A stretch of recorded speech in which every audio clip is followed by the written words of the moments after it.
Hi. We're both wearing merch tonight. We sure are. We're merch girlies. I forgot to tell you, when I went to Idlewild last weekend with my boyfriend for my birthday trip.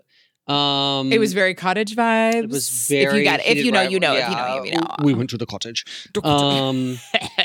I was on the most gorgeous hike I've ever done, and the pictures were stunning. And I was wearing this hoodie because it was coldies up there because it was the morning, and this like Gen Z couple passes by and he's like, "I really like your hoodie, man." And I was like, thanks, Amy. Yeah. It might all. Script Daddy merch is everything. I wore this to my class this week, and we don't have a lot of time to like talk. And so the guy like sat across from me during an exercise, and he was like, "Oh my God, I love your hoodie." And I was like, "Thanks. It's my podcast." And he goes, "Why not Script Mama?" And I wanted to tell him, and then we got right into the exercise, and I was like, "Okay, I'll tell him later. There's a reason. There's a reason." And to remind those of you listening, it's not Script Mama because we're not talking about scripts we wrote. Yeah. We felt it was more appropriate to be Script Daddy because we're here to support already produced scripts and dissect, but it didn't feel right to be mommies to scripts we didn't write. Yeah. So yeah. You're welcome. Also from just a linguistic standpoint, Script Daddy rolls off the tongue more than Script Mama. One. And you know what? Part of me hates that. I want to be like, Script Mama sounds so much better, but you're 1,000% right. The staying power, it's the patriarchy, Colin. Wow. The staying power of Script Daddy really, it does just have like a snap to it that Script Mama doesn't. A snap. Or Script Mommy makes me want to actually jump off a bridge. Yeah, there's Script Mommy. Script Mommy. On that note, welcome to Script Daddy. The podcast where we read scripts, watch the movies, and discuss the differences between script and screen. I'm your host, Colin. And I am your friggin' host, Carly. And here we are, ready to dive into another script. Bugonia. Bugonia. This one, someone asked us to do and pull our arms, twist our arms. Yeah, I mean, I loved it when I first saw it. It's definitely my number 2 of the year. I would completely agree, actually. It's really Which good. I have to be very honest, was not expecting that. I went in not having, which actually this is my favorite way to go into anything is having like really, I knew bare minimum about this. I'm jealous that you got to go in so blind because I went in blind watching it, but getting to read the script. But this is why I'm so excited about this. So Colin saw the movie a little bit ago. Yeah, about a month ago Then or so. we decided to do it, and then you read the script and then watched it again. I had not seen it. I only knew like the log line essentially. And it made the script reading very interesting, which is part of honestly the majority of what I want to talk about because I felt such a difference for myself in the two. But then it made me kind of wish I could have experienced the movie without knowing the ending because I think it really altered how I experienced it. Yes. Watching the movie for the first time, not knowing the twist, it's a delicious experience because, well, it's kind of like that on the page too. That's like, true. Is she, isn't she? Is she, true, isn't she? But because they really kind of set you up to believe that she isn't. Agreed.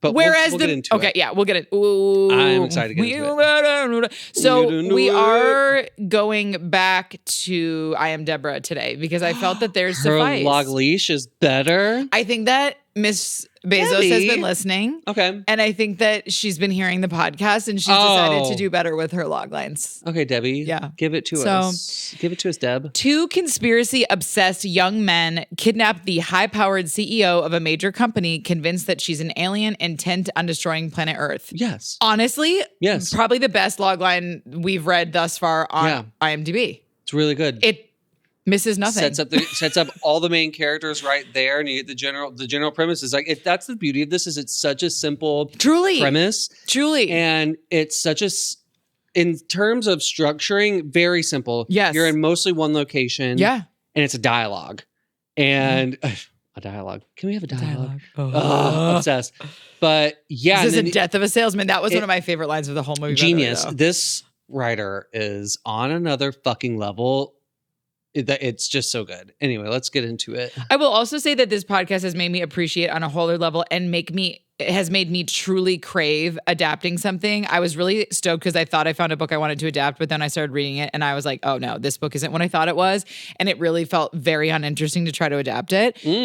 But I'm like on the prowl right now, even as just an exercise. Like even if I were to do nothing with it, I'm just like in a space where I'm really craving stretching those little muscles. There's a book called, I've talked to you about this book before, called The Farm. That's and right. I would die to see your take on it. Girl, because I might have to order it. I've been on an ordering book spree on thrift books. It's kind of ish Bugonia coded in a way that it's very much based around differences of perception and how we take things. Well, it's vastly different actually, but like it's this play of people's perceptions and like how we read into what people tell us and the conclusions that we draw from that. And it is stunning.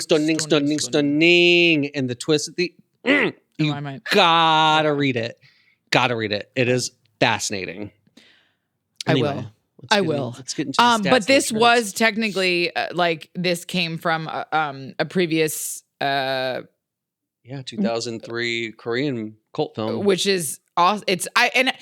I guess my point is I'm learning to just like be that much more infatuated with adaptation because it's like once again perception. It's like the seedling of one thing and put through someone else's lens and then the director's lens and all that stuff. And when it hits the way that this movie did, it's like such a success. It's so beautiful to be like all the stars can align like that. The director, Yorgos, I'm not sure if you're familiar with Yorgos Lanthimos. He's just this little tiny director. Greek director.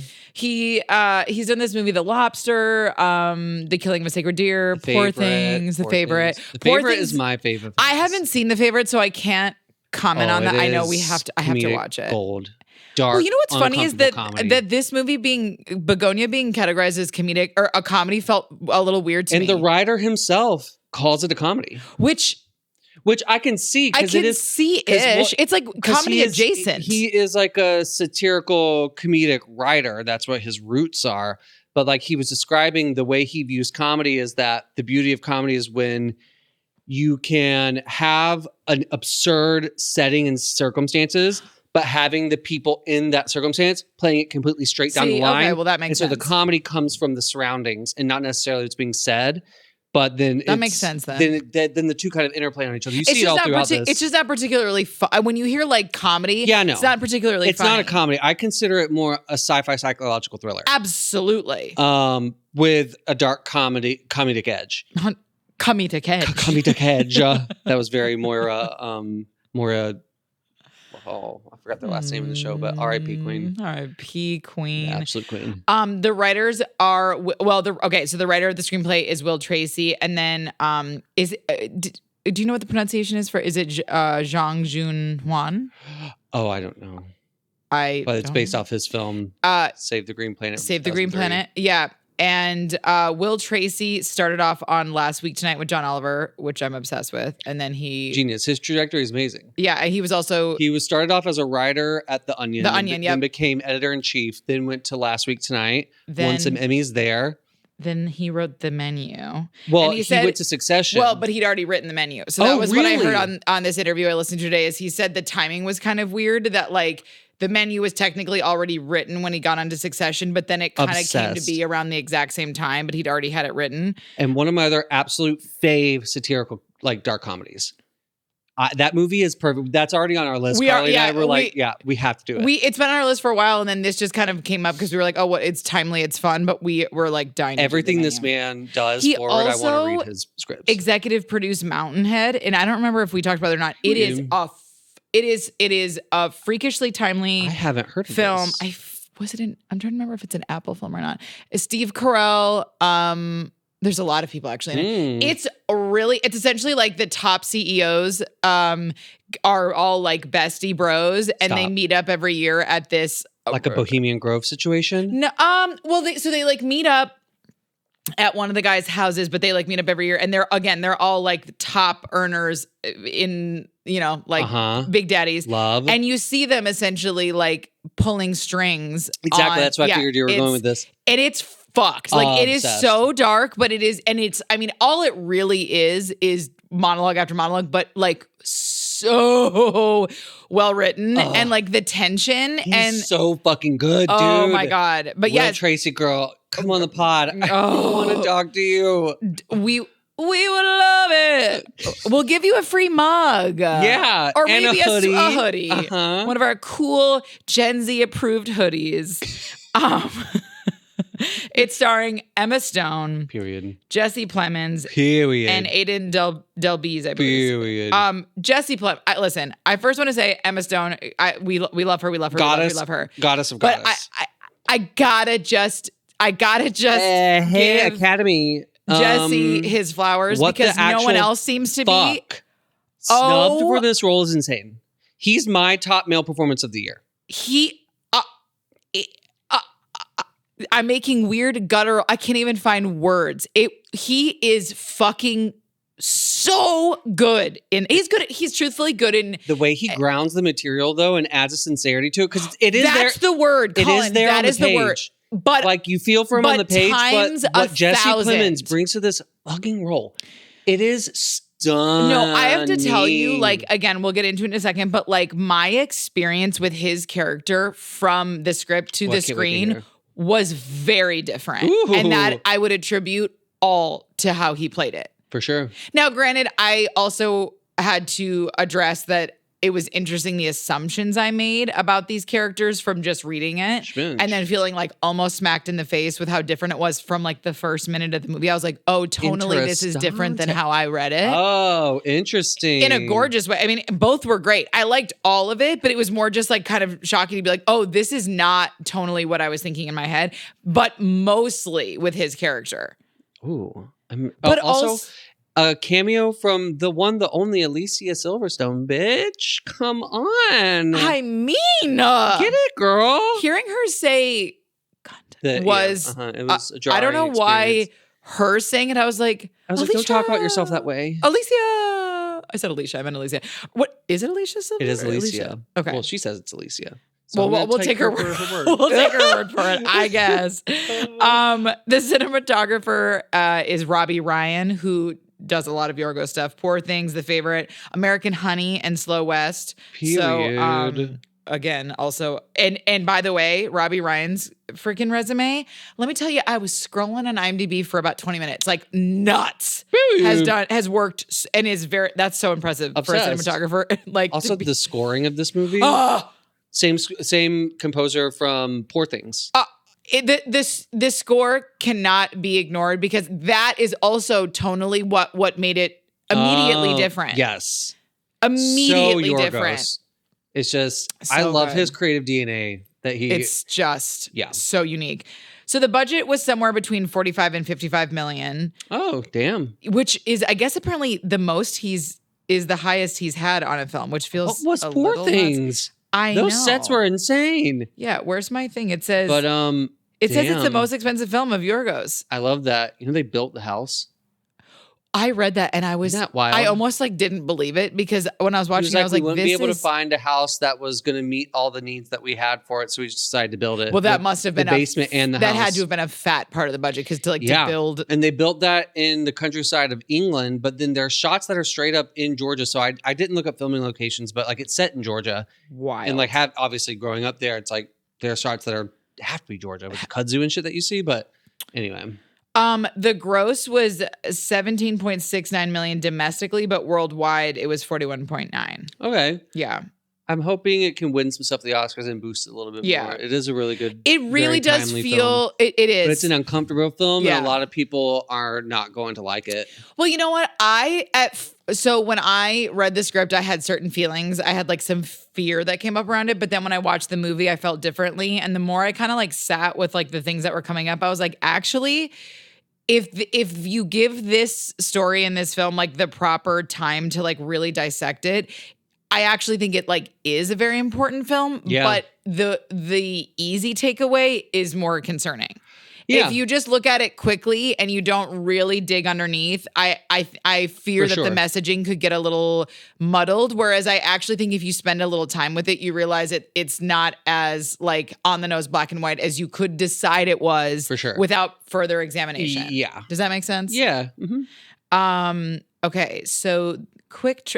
I know you have some trivia too, because I know you were watching a bunch of interviews. I was just reading a bunch of different things, so it's more just like. So Aiden, Don, had never acted professionally before, and he was cast after Yorgos decided to find a non-professional neurodivergent actor to provide a different dynamic alongside Emma and Jesse. And his portrayal of the role brought a completely different take than I was imagining. Sure.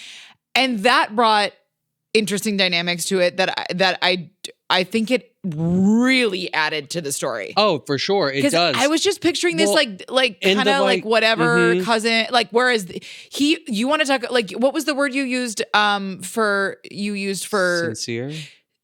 Both of them were so sincere. Now, to be fair, I felt Don's character read even more like sincere on the page. Don does. He's the emotional heart. For sure. But the way that Aiden played it was like just like his portrayal was that much more it's sincere and authentic and because I guess tender. Yorgos read the original script and he made pretty minimal changes from what I've read. They said like the least of anything he's ever done because he normally co-writes with a lot. Exactly. But he said that it was such a refreshing experience to be given a script that he felt was pretty much ready to shoot. He wanted to change some certain things to make it, best suited for him as a director.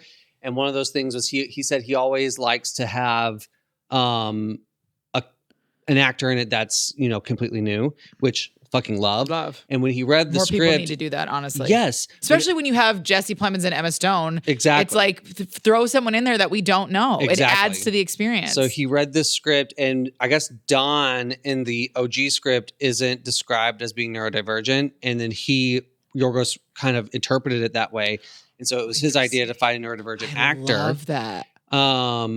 And I guess Aiden prefers autistic because he's autistic. So he found an autistic actor. And that's the other thing he said. He's like, when Emma and Jesse signed on to it so quickly, he was like, well, Don's the natural person to have for a first-time actor. And really loved it. Genius insight as a director. And I love that. And Aiden's his take on it in every scene was different than what I thought, and therefore it actually engaged me more. Yeah.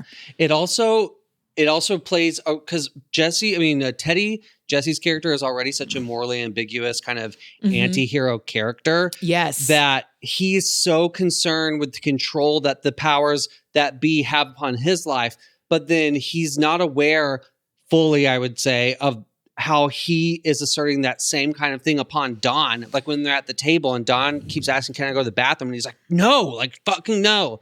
I'm just like, in that moment, I was like, shit. Well, and in so many ways, he is becoming the thing that he's trying to take down. And it's also an example of that, like needing someone to have blind faith and not make a decision on their own. And then to do that with someone who is neurodivergent, and yet the complexity of it, which I love, is that you could see how much he loves him, that he really, truly, truly believes I am doing what is going to save us and everybody else. Yeah, like when he says, like, you're my best friend, I'm doing this most of all to save you. And you believe that, which I think makes the story so much better, but it's also heartbreaking because he believes that, and it shows you how far a person can go with the belief that they're doing something to save.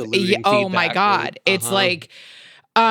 so even like the film's title reference, it kind of speaks to the misinformation of it all. Yes. It comes from a Greek belief that bees would spawn from the decaying carcasses of young bulls. Yet, as research shows, it's not bees that would take refuge in a dead animal, but drone flies, which are also golden black, and thus people might have assumed they were bees.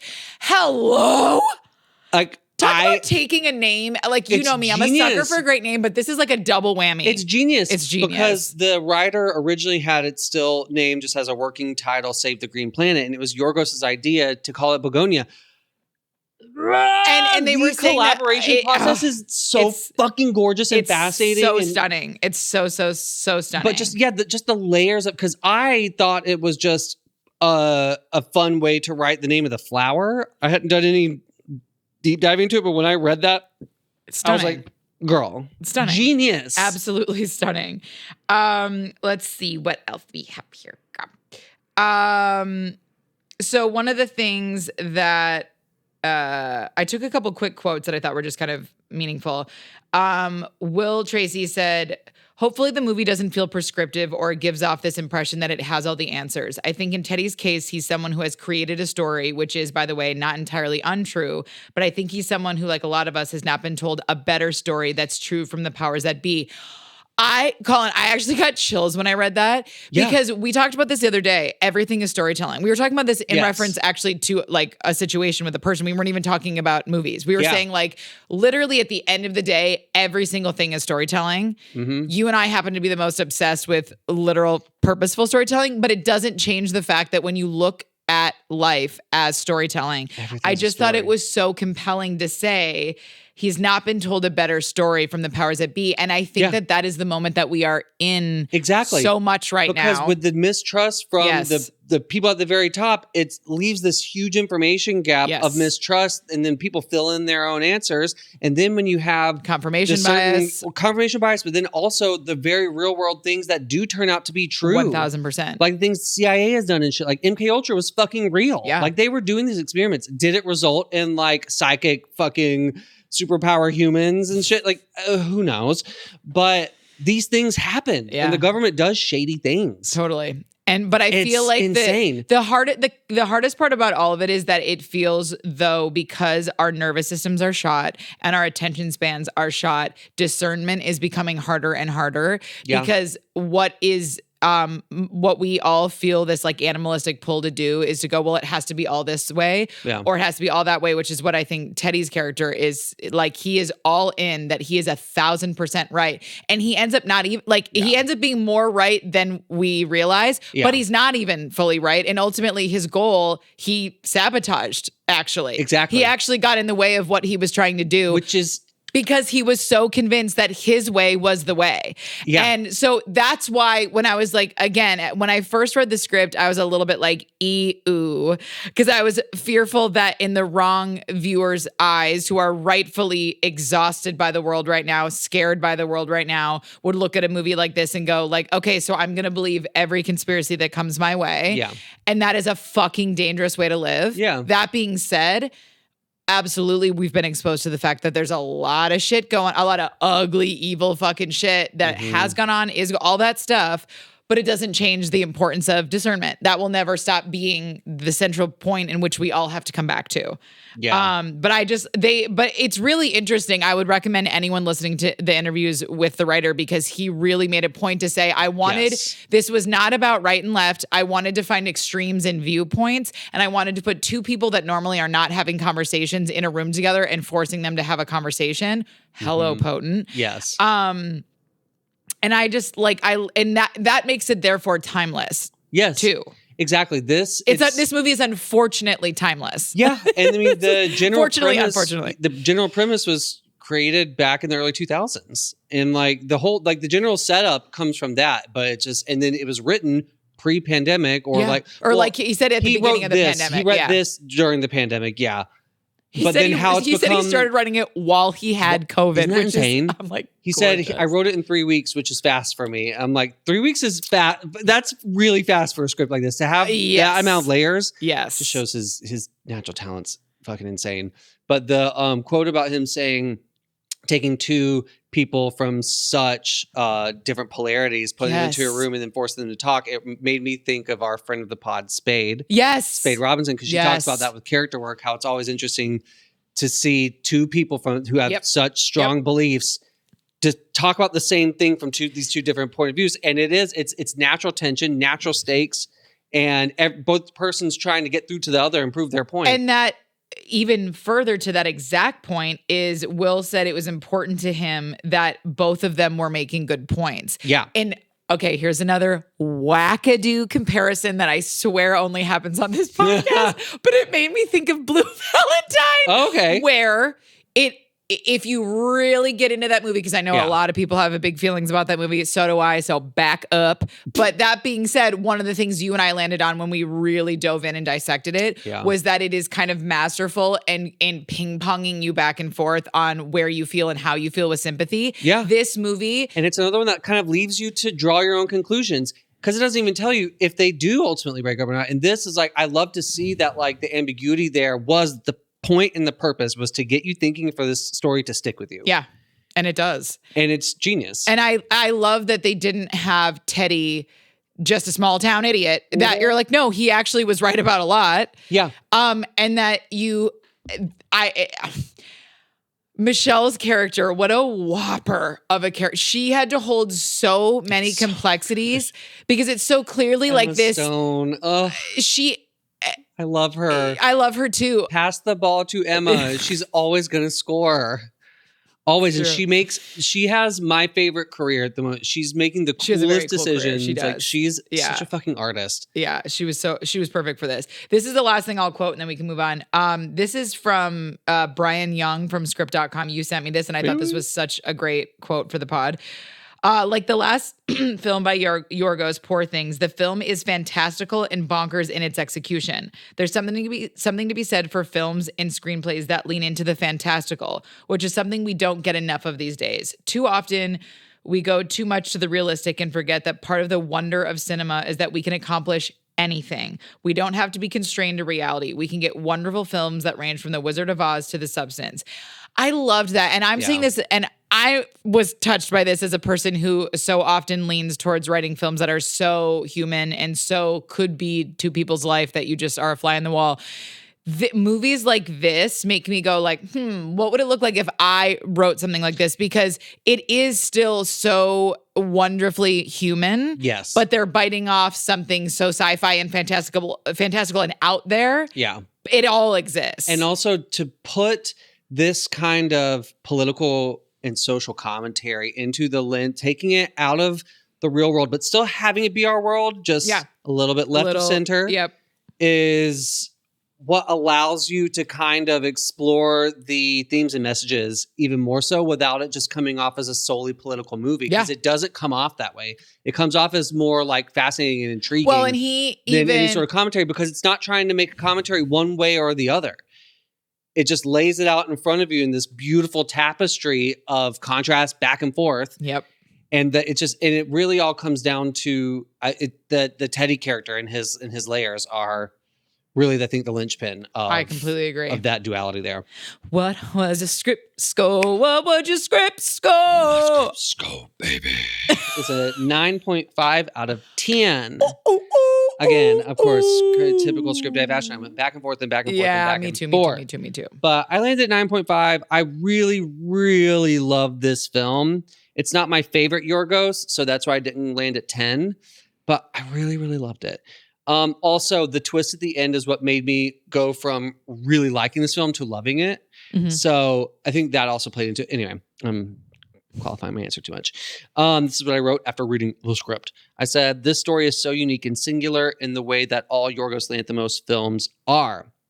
Particularly part cautionary tale, warning of the perils of human hubris, part memento mori, to remind us to appreciate life on Earth while we have it, and 100% sci-fi psychological thriller bliss. The narrative is so layered between the contrasting viewpoints of Teddy and Michelle. Their characters are nuanced and real, and their dialogue really paints their inner worlds beautifully. At times, it is difficult to decide who is the real villain, which is another beautiful aspect of the story. It shows how each person is the hero and villain of their own story. Teddy blames the fate of his life on the rich CEO of the unavoidably evil pharmaceutical company he works for, and his blind hatred leads him to commit atrocities on par with those committed by the very person he seeks to destroy, showcasing how our emotions often override our humanity. Though nihilistic... Wait, can you read that one more time? His blind hatred leads him to commit atrocities on par with those committed by the very person he seeks to destroy, showcasing how our emotions often override our humanity. Though nihilistic in its conclusion, I still feel like the writer is saying a lot more than simply the world would be better off without humans. It's a call for a return to humanity while also highlighting that on our current trajectory, the Earth would be better off without so much of our interference upon the natural cycle. The script is very efficiently written. We gain deep insight through 1 to 2 sentences of action or dialogue. It's honestly masterfully done. There's so many different angles from which to inspect the story, making for a rich, mind-bending, and deeply human story. This was the first Lanthimos. I wrote this before I fully realized. I just assumed Yorgos had written it. This is the first. I'm not actually gonna say. I was like, this is the first Lanthimos screenplay I've read, but it's not his screenplay. But this is the first Will Tracy screenplay I've read, and I will be reading all of this stuff now. I cannot wait to do the menu. But yeah, no, I love this story. And we'll see when we read like the menu and stuff like that. But I think one of its strongest suits is that on one hand it's simple, on the other hand it's complex. Yeah. He makes it incredibly easy to follow along. The setup is simple, but executing this story is actually fucking insane. And he makes it feel easy when you're reading it, and, and that's like the masterfulness of it. Because the messaging, it's really intricate things that are being explored, but the dialogue is so simple and easy to digest and understand. Completely. But then leaves you open to all these ways to interpret it, which is, girl, I can't. It's insane. So my score. Something new and original. I kept going back and forth. I landed on a 9, but I don't even know that it is a 9. Like I kind of was between a 9 and a 9.5, truthfully, and I don't know why I landed on a 9. Fair. I originally landed on 9. I can't even really get into the nitty gritty of why. I think for me, there was while I loved the moment in the script the most, and I also really like the way it was performed in the film, when Michelle discovers the rest of his basement and what he's been up to and all that stuff. Girl. I think, okay, there's a part of me that thinks this is its strength, and there was also a part of me that was like, but it's also wild how different I experienced both. I really experienced the script very differently than I experienced the movie. In what ways? So, in the sense that, now again, I want to take full ownership here. This isn't to say that this is like Will's doing. It's more like what I brought to it from the material that was on the page. I was picturing tonally something different. The movie was so much stranger and quirkier, and so clearly felt it had an indie feel, despite the fact that it did not have an indie budget, in a great way.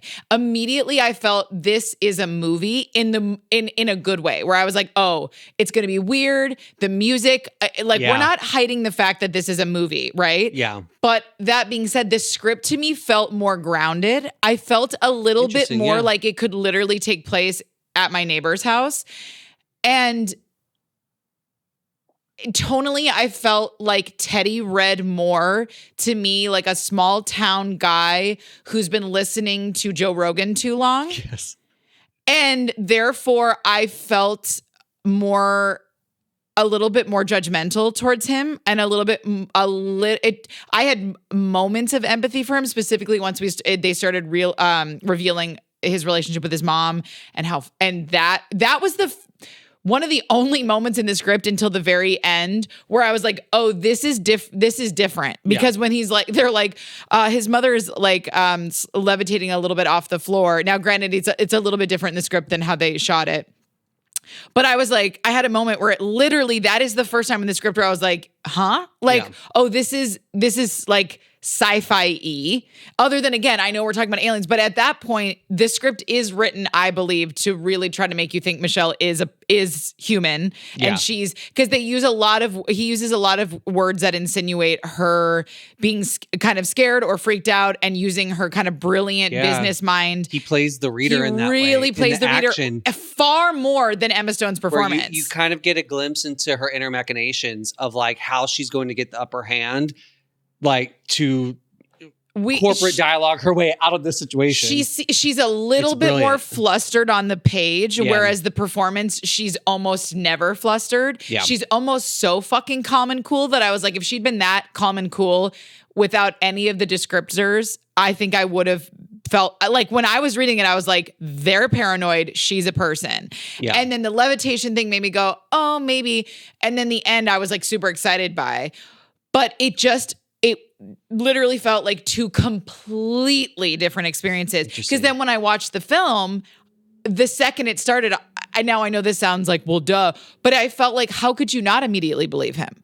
It almost felt obvious to me that he was right from the beginning, because I felt like her performance was played far more like she was this thing, because which makes you think like you're supposed to assume that. It feels like a red herring on the page. Yes. Or on screen. Genius. And there's like two moments in the actual film, where I think Emma played it in a way that made you go, oh, wait, maybe she's not. Mm-hmm. But for the majority of the film, again, I tried to kind of delete that. I know the ending. I was trying to just really watch it from whatever. But from jump, I felt like it's so obvious that he's right and she is this thing. Because even in the beginning, when she's like, I'm not an alien, she's doing it in a way where she's saying, it feels like her inner monologue is going, you're using the wrong term. Mm-hmm. Not...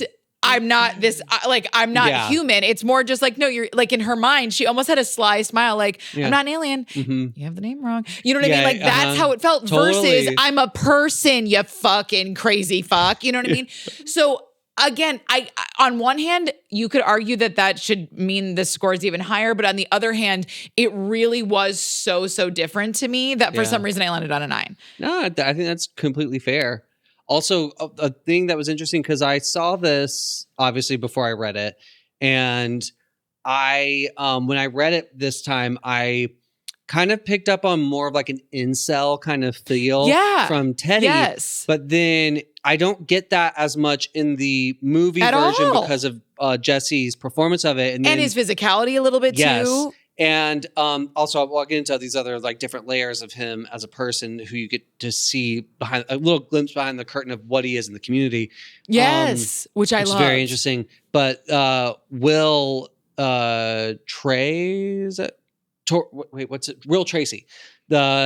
He said in an interview that he was really mindful to make sure that with all the talking points and the viewpoints that Teddy has, he wanted to make sure he didn't come off as this kind of one note alt-right incel kind of guy that's just like this like punching bag for that kind of ridiculous way of seeing the world. Yeah. But that he really wanted to have those human layers to him, to see this guy who is grasping for meaning in a world that has cast him aside. Yeah. And he fucking achieved that. He achieved that, but it's achieved so much more in the movie. Absolutely. The script, I will say that I think he still did a very good job balancing it on the page. He did, but because there's almost like an aggressiveness to the start of the script where you hear him already like going into this almost like dogmatic speech to Dawn about where you already start making. Now, again, I'm owning these are my own assumptions, but nonetheless, we all read scripts with assumptions. I was about to say, that's the only way you can experience any form of media is through your own filters. Whereas, again, I was almost like taken aback when I watched the movie, and it was even the way Jesse was, like his cadence, his tone. There was a gentleness, gentleness, exactly, that you don't assume on the page. So even though I think Will did his part in, like, he straight up attacks it, where he literally, one of my favorite moments in the film is when he has Teddy saying like, I went to the store hungry and I bought everything and I bought the whole store. And he said, I've done it all. I've gone through the whole digestive tract, and he lists, alt-right, leftist, Marxist, all of it. And I thought that was so important because, again, it was like that way of going, you can't put him in any one box. Exactly. But that being said, it doesn't change the fact that it does read a little bit more that way based on a lot of what we're seeing in our culture at the moment. And so I actually felt oddly relieved when I watched the movie, and I felt that Jesse brought complexity to it that made it even harder, that I actually immediately empathized with him. Yeah. Whereas in the script, I was a little bit like, are you just a creepy fucking dude who you know what I mean? Mm-hmm. So I just found that to be, so I haven't been able to stop thinking about it. I can't get over the fact that he and Paul were snubbed by the Oscars. I just fucking it's really not okay. Their performances. It's really not okay. It's insane. Script scores. What's your script score? I mean, movie score. What's your My movie score? Also, I went back and forth, but I think you'll agree that for me, I was like, okay, I put a 9.3. Period. Now, again, I could probably say 9.5 because, again, when I had to ask myself, like, blah, blah, I just felt like for me, if it's somewhere between a 9.3 to 9.5. Love. Love. Mine is a 9.5. Fair. 9.5 across the board. Across the board, Z's. This is what I wrote after watching the movie for the second time. I said, this film really lingers with me after it's done. It's thought-provoking, disturbing, yet oddly satisfying. As with the script, I love how the film leaves me questioning who I think is the real villain of the story. Overall, there is not one main antagonist unless you consider humanity's penchant for self-destruction to be a villain. Now that I've sat with the story more, it feels like less of a cautionary tale and more of a temperature check on modern society. Mistrust in the system as a whole has bred mistrust within us person to person, and therein lies the danger of living in a post-truth society where all opinions are taken as fact by one person or another, leading to a fractionalized race to grasp the true nature of reality. I love the twist at the end and the nuanced commentary it casts upon Teddy's seemingly deranged beliefs. It is often the most marginalized people in a society who've fallen victim to the brutality of the system that are the ones who can see the truth in plain sight behind the veneer projected to us by those on top. However, if we all assume the worst about the world we live in, can we ever rise above our differences? It's this and many other questions that form in my mind after watching this movie, and I know it's a film I'll return to in order to parse through its depths once more. I would like all of that to be on a T-shirt that I can wear. We really got to start putting our things on Letterboxd. Or Letterboxd. Yes. We got to start putting our film we reviews have, and stuff. Script Babies, let us know. We've talked about two things. Should We've we talked do it? about having some of our notes on a Substack for each episode. Just to like further dive in on some of these things. But also we do have a letterbox. We just have not. We do have used, one. so we should just start using it. But that's absolutely stunning. 100%. You nailed it. Because again, that my concern felt lightened when I saw the movie because I felt that the movie played into the complexities of everyone's role in it. Whereas the script I felt was a little bit easier to be concerned about the takeaways. Well, that's kind of the perils of satire intrinsically, is that satire is meant to seem, it's like a heightened version of reality. And so if you're not seeing it through the lens of a commentary, it could very much seem like a confirmation of your biases. And so if you're looking at it just, not even black and white, just like black or white, like as a like one-sided thing, you're going to see like, problematic nature of things. And maybe it's going to tell you like, this is how I should be thinking instead of getting your gears working. So I could see how like someone could watch this ending and totally be like, oh yeah, all my conspiracy things. See, it's saying this. And like, I'm sure there's people who have watched this and said that this is the elites giving us a peek behind the curtain, because I mean, back in the day, this is on the conspiracy, like fucking threads I was on. They absolutely would have done a deep dive on this. To be like, see, they're telling us right in front of us, like they do at the Super Bowl halftime shows.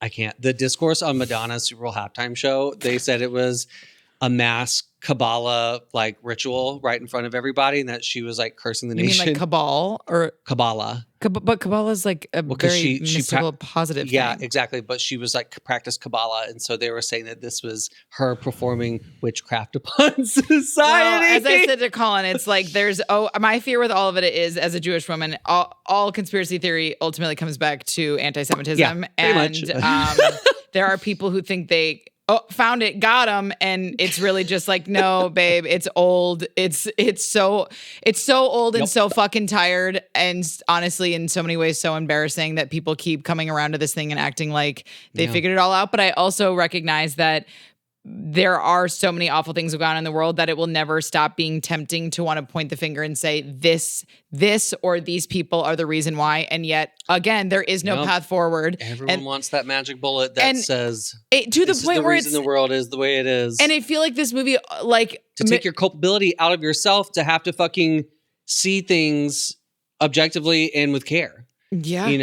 Well, I mean, it's even down to like, again, without getting like hyper political about it, but like even down to ICE, the way that you're seeing that we are seeing mostly people who are completely against this, but the people who are not, I imagine, have truly convinced themselves that immigrants actually are a real live threat to their existence in a way that is fucking bonkers, insane, and completely not grounded in reality. Yeah. But but that's where I feel like Michelle's character comes in, where it's like her as her ultimate entity is like, this is what we keep doing. We keep finding a new group and then the same old group, and we keep recycling it over and over and over again, pretending as if we're coming upon these things again. Yeah. We found it. It's immigrants. Oh, it's Jews. Oh, it's like, no, there's evil that exists across all of this, but the more we're trying to put it on one fucking thing, the worse it gets for everybody. Who has told you it's that one thing? Where are you getting your information? Yeah, it's just, and so again, I think when you properly deep dive this film, it's actually really forcing you to look at all of that. And very much is. And yet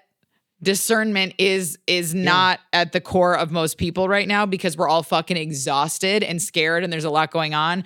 But that is when people are most vulnerable. Yes, it vulnerable. Because like one of the thoughts I had, like, a long time after watching it, is I was like, oh, we kind of skip over the fact that like Teddy's been killing people.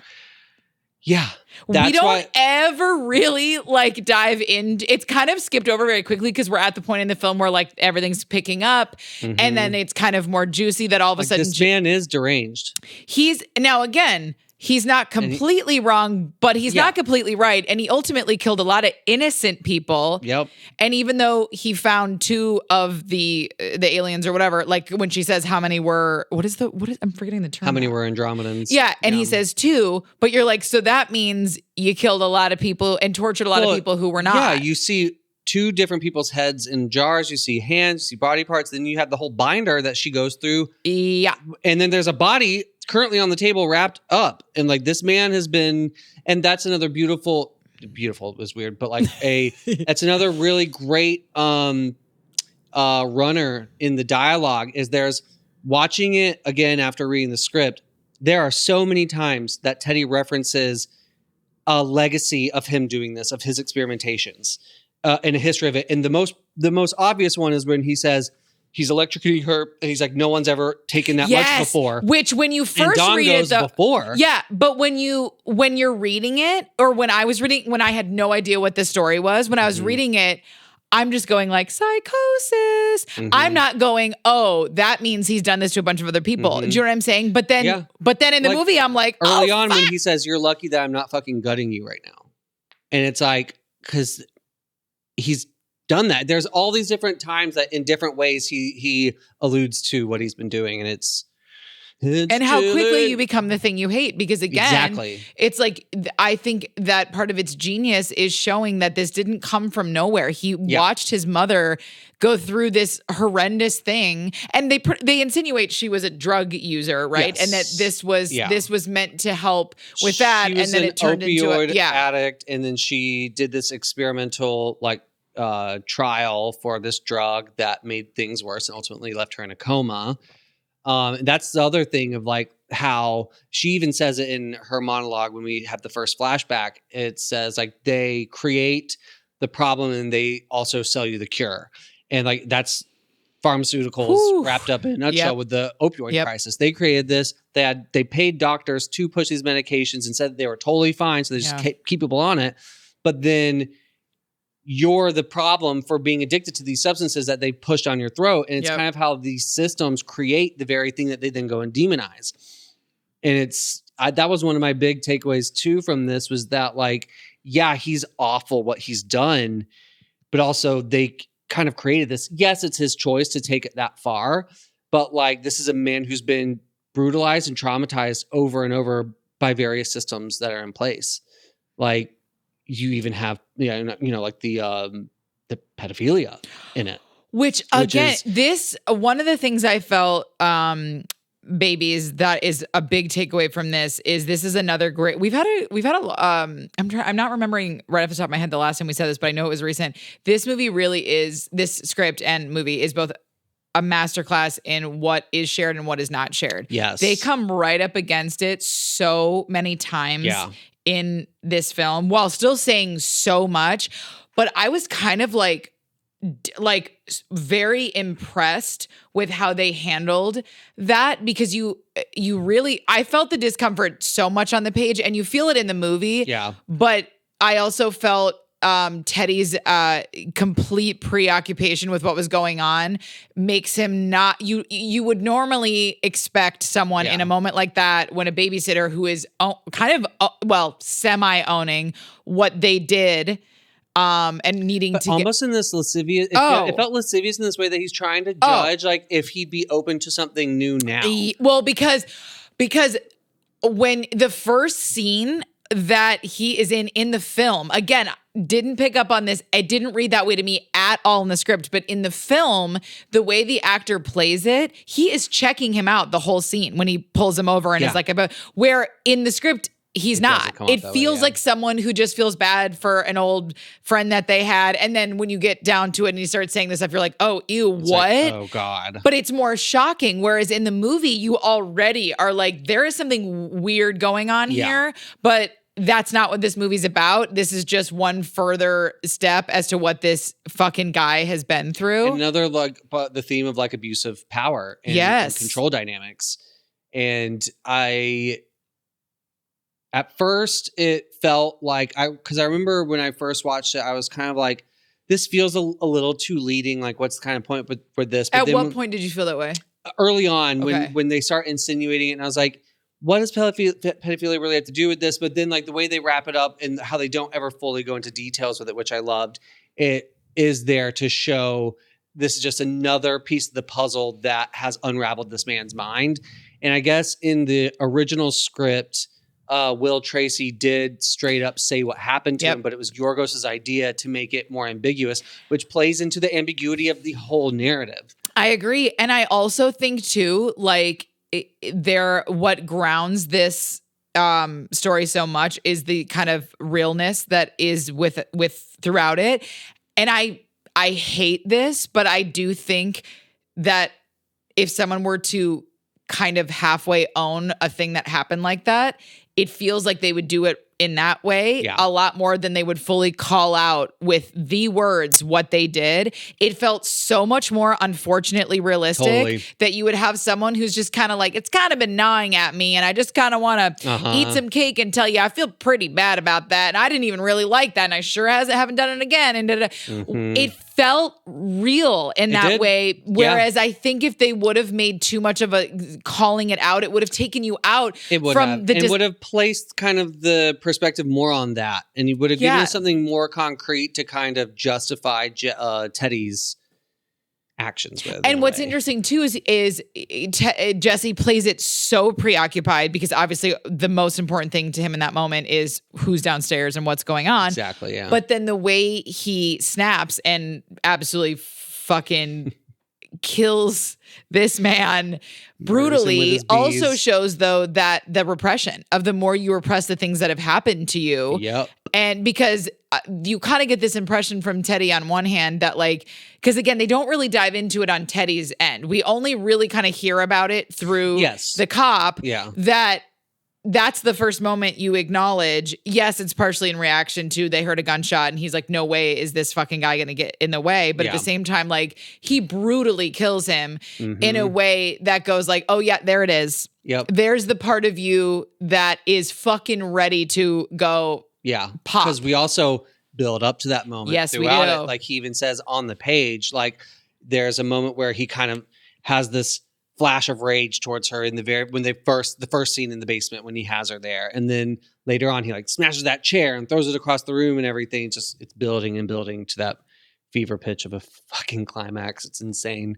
But also too, like, what did you think about the choice of having levitation be part of it, girl? That you. Because I have a question for you, and it's literally to do with that, and that's the next thing I was going to bring up. Bring it up. I said, do you think showing the mom floating is supposed to be taken literally, or literally like the experiment went wrong, or is it a metaphor for how addiction slowly takes our loved ones from us? I think it's both. I think it's both because I definitely both. Because I saw someone's take on the ending was that actually this is just Michelle's hallucination while she's in the ambulance, which I don't agree with. I don't but because art is open for interpretation, I thought that was very like an interesting road to explore. And similarly, I felt like it was such a unique, strange, and most importantly, unsettling choice. Yes. Very unsettling. The way, especially the way Yorgos used the shots where she's like floating. And the freaking score like during it is so yes. And yet it's weirdly peaceful because she's like, she almost just seems like she's like asleep. And I really think it's probably both, but I just felt like I'm just so glad that they chose it because it added a sense of anything could be possible in this world, which added to, it came at the right time in the story for me, where I was like, oh, okay. All is not as it exactly, seems. Yeah. It leaves you and it's so striking. It's so striking. It's so uncomfortable. Yeah. Because it is played so kind of realistic up until that point where you have that flashback, then she's floating, and so it leaves you off kilter because it's like, okay, this is the real world, but again, just left of center here. And like you said, now the possibilities are wide open. And then one of the interviews I read right before I came over here, they asked him about it. They asked him about the flashbacks, and I guess the flashbacks weren't in the original script. It was Yorgos' idea. It was Yorgos' idea to have the flashbacks to get that exposition across because to give more insight into Teddy's history and background. And I love. He pretty much said that he left it again ambiguous and open-ended in the terms of these flashbacks because he doesn't, as a writer, like to use flashbacks. But that is this Teddy's warped remembering of it, or is this what actually happened? So it's like it's just again baked in there to open you up to have these questions. But when I was watching it this time, I was like, oh wait, that's a pretty good like metaphor for addiction. Absolutely. And also like and how he's like trying to tug her back down. Like, but again, it's different in the script. I went back and reread it. It's similar, but it is different. She starts in her chair and then it's almost, I hate to say this, but it's almost more comedic on the page where like, it's not funny. It's not funny, but it's like, I know what you mean. Yeah. It's like uncomfortably, whereas this, you're almost like, whoa, like the feeling you have when all of a sudden it's that black and white, it's the score, she's up there. It's like, oh my God, a stunning shot. Also it's so beautifully, oh my God. And then intercut with that fucking corporate neutered fucking dialogue from Emma. Yes. This one's on us. That made me die on the. But the way she's like, we are not going to forget. Like it is so.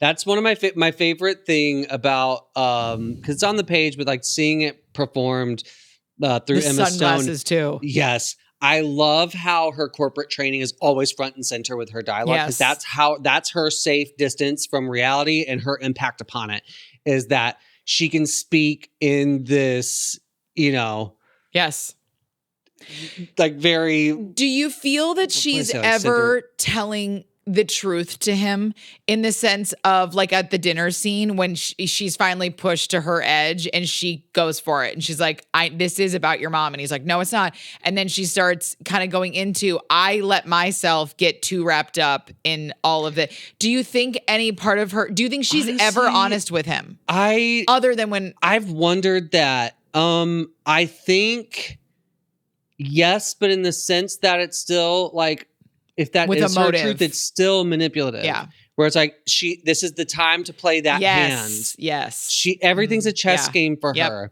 And because you can always see, like, when she's then, like, right after that scene, when she's in the basement with Don. Yeah. And that ultimately leads to him committing suicide. Is that Don having these, like, ramifications of the chemical castration? Because he says it's kind of throwing him off, and on the page they even say like these are concerning side effects, but Teddy kind of like glances over that. So it's like, is he reeling from? Yeah, they don't really dive into that in the movie that he's feeling. They don't acknowledge that. He just says like, I've been feeling kind of crazy and like sometimes sad after that injection you gave me. But like, is it that he's mentally unraveling and the pressure's too much for him, or did she play some sort of mind game on him? Which was why Teddy was like, don't let her speak to you. Be careful what she says. Keep your mind like clear. But do I think she's ever told him the truth? Honestly, I don't. I mean, the truth in the sense of like she told him the facts. Like when he comes down the stairs and she says like how many were Andromedans, and he says two, and she's like come down here and let me tell you why I look like a human. All that I believe she's telling the absolute truth. Yes, but it's still she waited. Other to play than that she hand is the emperor, isn't she? She is. So that's the only part she's still referring to the emperor as someone else. So even that is manipulative. Yeah, because she knows she needs to get him to believe that they together have to prove this to someone else. Yeah. I felt like on the page, she felt so much more human that I assumed a performance that would be a bit more desperate. So like the dinner scene on the page, babies, like it, again, if you've already seen this, this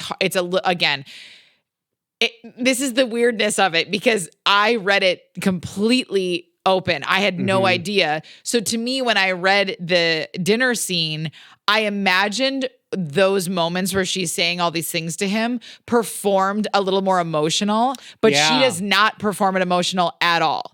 She almost shows no emotion at all in it, whereas the script alludes to more emotion. Yeah. The script alludes to more of a person who is in peril and is literally, their brain is going a mile a minute to figure out what do I need to say, how do I need to act, and also just that humanness of like, oh fuck. And that like kind of emotion that comes out when you're feeling flustered. Yeah. She didn't play it that way, but the script reads more that way. It totally does. I think that might be my favorite scene of the movie because it's so perfectly crafted. It's pages 55 to 65 in the script babies. But I love it because it is a perfect example of escalating tension because the way he leads you up to the fever pitch of Teddy ultimately saying, fucking die, you fucker, and jumping across the table and attacking her. You even just like grammar wise, you leading up to that moment, we have all these different times where it starts to reach a fever pitch where he's saying, fuck you, like, stop talking about this, fuck you. But there's never an exclamation mark until the very last line when he says, fucking die, you fucker. That has an exclamation line and it's in bold. But I love this thing of like, because sometimes I feel like exclamation marks, I have to always go back and remove some exclamation marks in my dialogue because they feel so leading in certain ways and they don't necessarily have the impact that you think they're going to have. And I loved seeing that in this because you're supposed to lead up to an argument like it's supposed to be earned, obviously. And this scene is a perfect example of that because it starts off amicable, even like down to like the conversation about the bees. And he's like, wow, I've said that exact same thing about bees before. But then very quickly that turns and that's what leads them into the And they both acknowledge this was a good, we were having a good, and now we're not. They both acknowledge it, which is like, I mean, she is playing chess, not checkers the whole time. But again, on the page, it feels more human. And in the movie, it doesn't. It doesn't feel like she has much remorse. At all. Like, at all. She is there to save humanity, but it's also via doing experiments on people. And she's like, we picked your mother because she was so weak. And like, she could have used a lot of different words, but it's like this, it's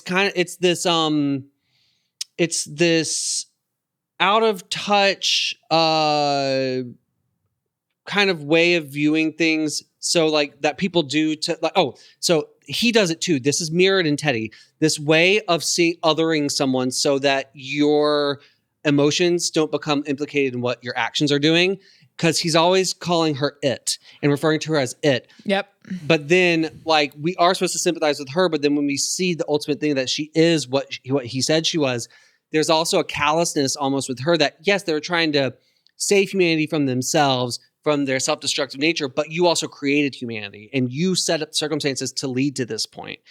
And so it's like taking your culpability out of it. And you see that so often with corporations and government officials, just taking this like overly like neutered, like neutral stance about something and just placing it all upon the people who've been impacted. Absolutely. And it's fascinating. She almost shows just solely in performance, because she's speaking a language that we obviously don't know, it just shows subtitles, but she almost has more of a look of remorse in her eyes when she is back on her planet.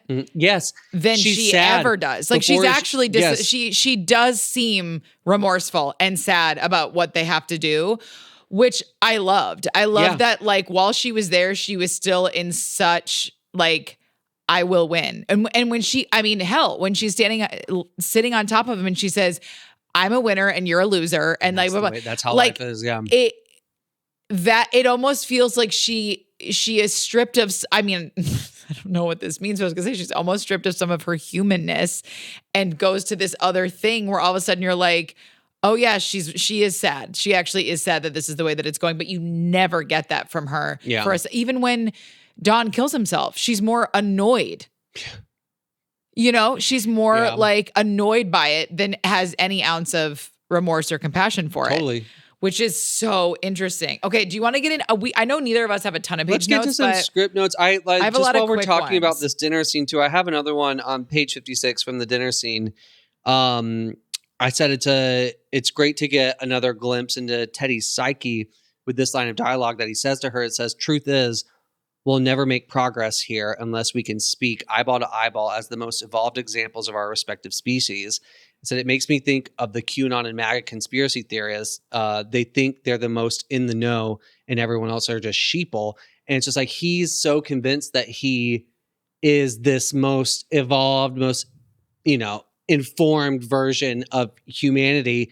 And in some weird ways, he is the most informed because he's the one that's able to see this. But it's also, from when we learned that he's been experimenting on people, it's like he was able to draw those conclusions from killing people and torturing them. Yeah, it's insane. And that he wasn't fully right. Like he was right about the fact that she is not human. She is of this other whatever. But that, like, even part of what did you interpret as far as, like, do you feel that their presence was meant to because it felt like the takeaway was more like they were more concerned about saving the planet and hoping that humans could figure it out, but they ultimately are like, they can't, so we're going to default to protecting the planet. Them, but it did, whereas he seemed like his belief about them was that they were there to kill, like to destroy people, which is not actually accurate. They were there and they've set up this system to keep people a slave. And it felt like, again, a little open-ended, but it's the humans that have done that. Yeah, the implication is that isn't actually accurate, but they do have the power to wipe it out. And then that they do, because as we've been told a million times, the Earth, the planet, is always going to regenerate. It is us who are causing all of these things. Sure is. So again, that is the thing of it, where it's like, even right now we're getting new information, we're getting these drops of horrific things, but to still walk around and assume that everything you know and everything you believe and every emotion that comes up is true is so fucking dangerous. Absolutely. Yeah.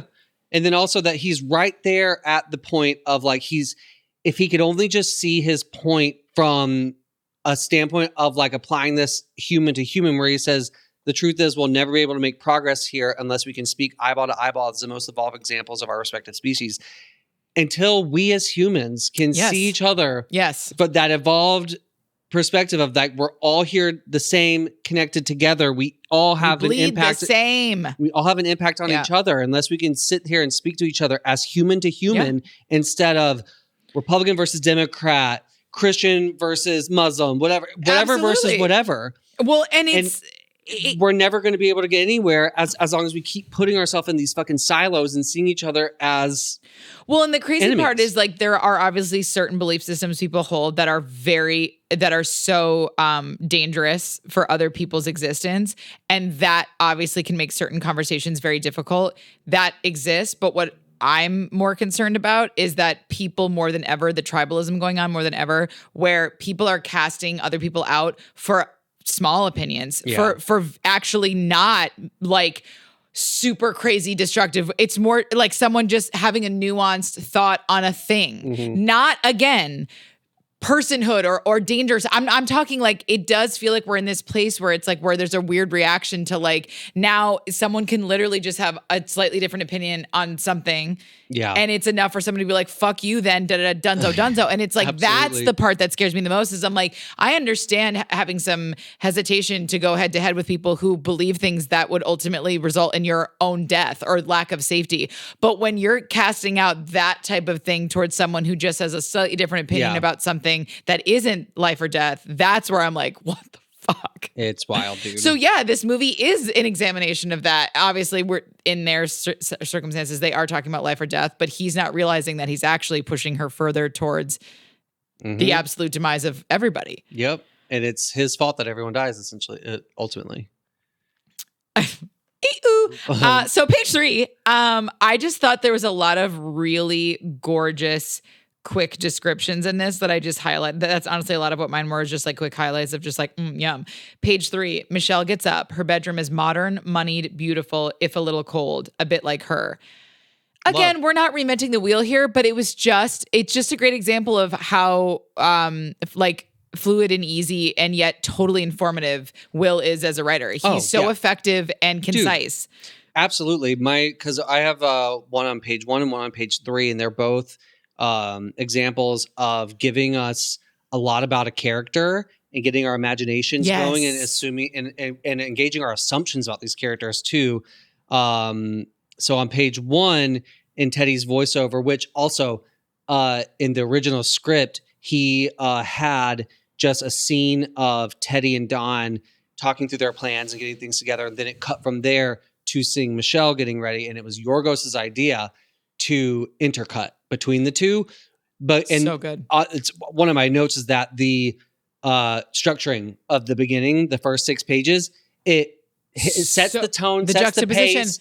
And it really adds intrigue to cut back and forth between them. It's right there on the page, and it's a way of, again, they knew that they were going to film this, so take this note with, in the proper context, but it's a good example of being able to call shots without calling shots on the page. Yeah. To just fun structuring. But in Teddy's dialogue, and his voiceover dialogue in the very beginning, he's talking about bees and how bees pollinate and propagate plant life. And he says, he's describing how a bee gets the pollen and takes it to another plant's stigma. And then that is how they procreate. And he says, it's like sex, but cleaner. Nobody gets hurt. That one line tells you so much about it and engages that one line lit up my assumptions that he's this incel. Agreed. Because it informs so much about his history, his views on sex, what has happened to him. Yeah. And like, it's a great way to be leading, but in the wrong direction, but also to still give you an insight into this guy's, viewpoint. Cause he's sitting here, expounding upon what his viewpoints are. Absolutely. But then with Michelle on page 3, when we meet her, there's a great example of a super small line of action right after we describe her, the interior of her bedroom. It says, close on Michelle Fuller, late 30s. Michelle's eyes open right before her alarm goes off. That tells you so much about Michelle. Totally. She's structured. She's there. She's so on her structure and her patterns of life that she wakes up before, the indication that she should. Like, it tells you so much. And because we've talked about this before, this is in one of my daddy do's, but of course, but you put it so beautifully in season 1 or 2, where you said the first step is to learn how to write well. The second step is to do that in the most efficient, shortest way possible. Yeah. Exactly. And there's so many examples in this script of deep implications. Yes. In a sentence or two. It is over and over and over again. No, truly. Yeah. And it's also a brilliant example of, because again, depending on the film, I have mixed feelings about the whole, if it's not getting going by page 12, it really, to me, depends on the story. But that being said, they hit the ground running on page 1 of this. Truly. You are on a treadmill. You're literally jogging on a treadmill. It's immediately intriguing. It's immediately intriguing. You see these guys talking about this shit and you're clearly planning something. You know she's going to be part of it. And I feel like the words of this season are I think tender we did more last season. This season is juxtaposition. Yeah. This script starts immediate juxtaposition and it is so informative. Like you said, even if you had all of this geniusness, not like it almost thrives the most because it's up against each other. That's what's telling you're making your brain fire off even more. It's already good on its own, but up against each other, it like really lands. It really does. It really goes, these are the type of people we're dealing with here because it's up against each other. And again, I still think it would be impactful if not, but man, is it sharp. It's it immediately sharp. sets up these two different worlds that we're going to see battle each other. And that so quickly, they're kidnapping her. Yeah. We spend so little time with her because you don't need to. That's the other page 10 or so, they're kidnapping her. Like you don't actually need to spend that much time with her. Just need the setup, and we know that they're going to get her. But then it was Yorgos's idea to not have the word alien said until page 20. I saw that. Because right now it's like you know that they're going after her, and these kind of, it seems like these cosmic implications of what they're doing. But then only then, when they have her in the basement, do you realize that they think she's a fucking alien. And that they have this cream on her. And oh, it's so good. When they say, because when I first watched the movie, I didn't fully get that they were spraying antihistamine, like spray at her, Benadryl spray at her. And so like, I didn't fully understand why she wasn't reacting to them spraying mace in her face, but knowing that it's antihistamine.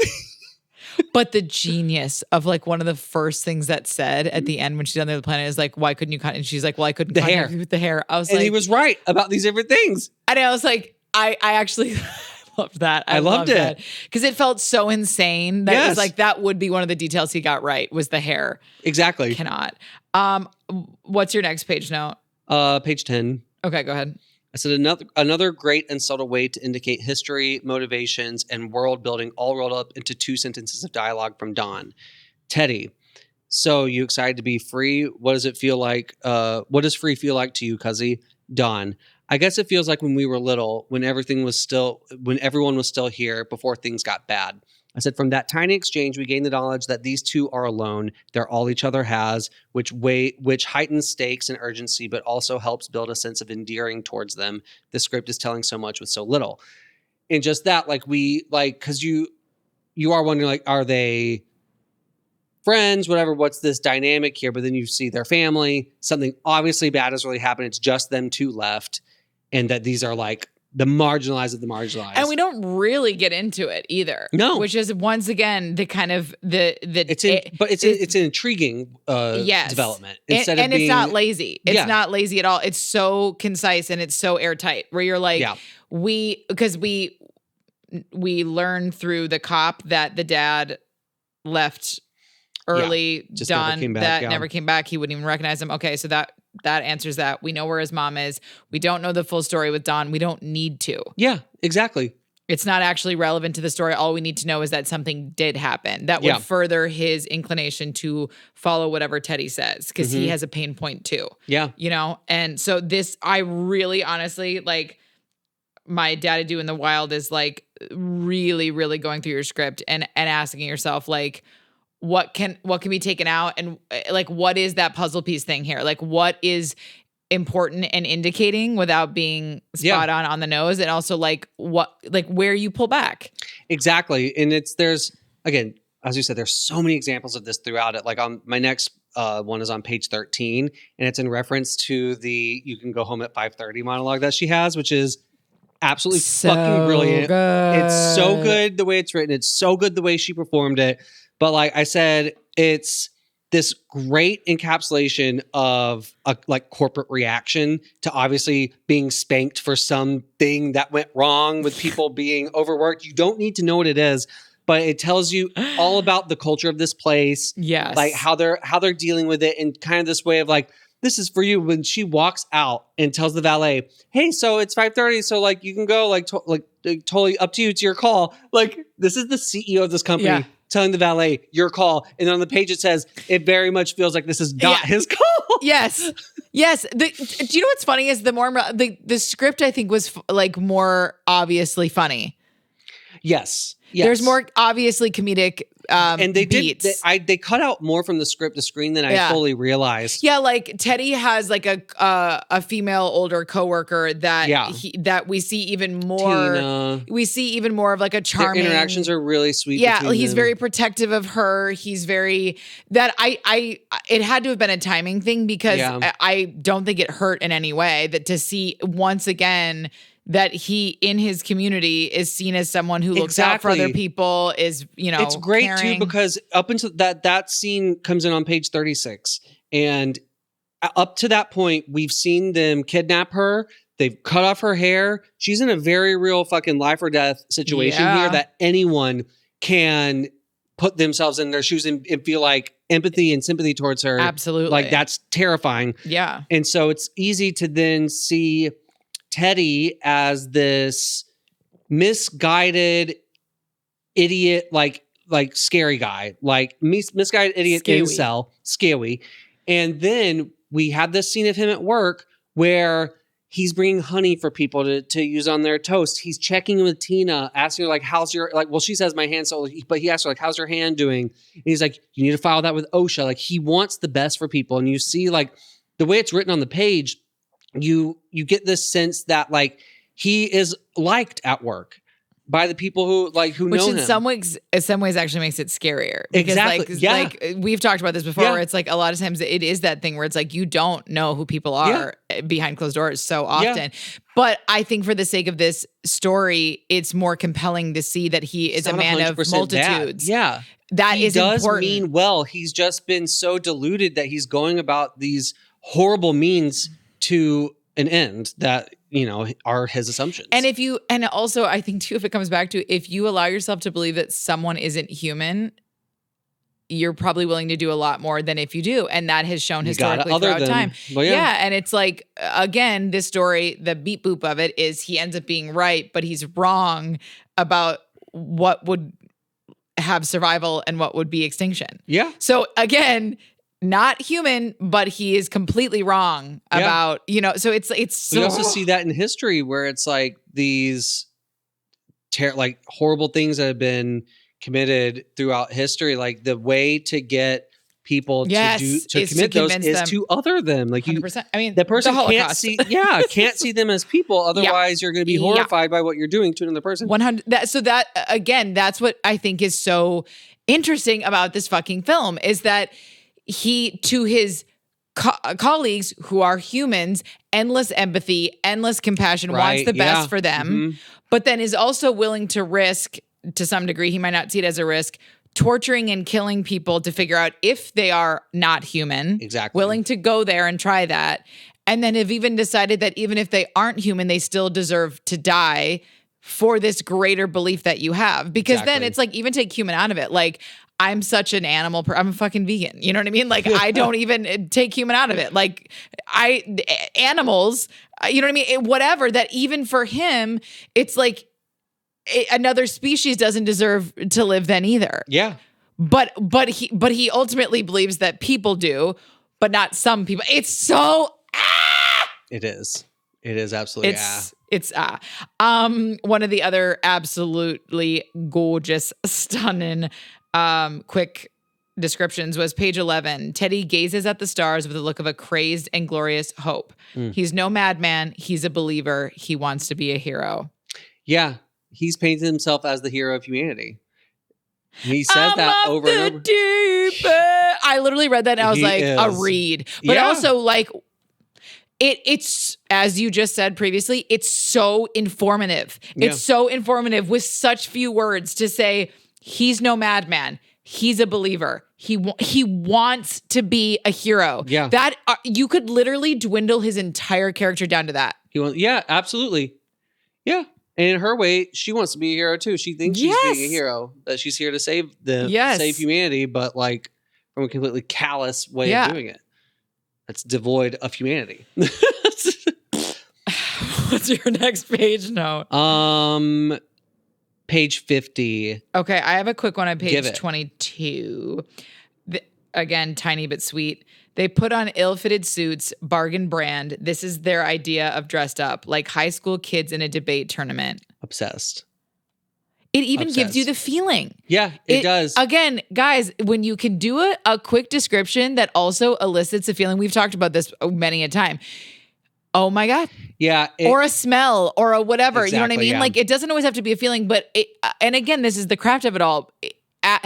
It's not just about the visuals. It's about the feeling. And this calling them high schoolers adds such like high school debate, like that gives such an evocative feeling in your mind. Because you could have left also it. infantilizes them in this really gorgeous way. You could have left it at they put on ill-fitted suits, bargain brand. Yeah. Yeah. And it still works. But the craft of it all is also including like high school kids in a debate tournament, because now we have a feeling for them. And we have this feeling like they're like, all right, we got this. It builds energy into it instead of just description.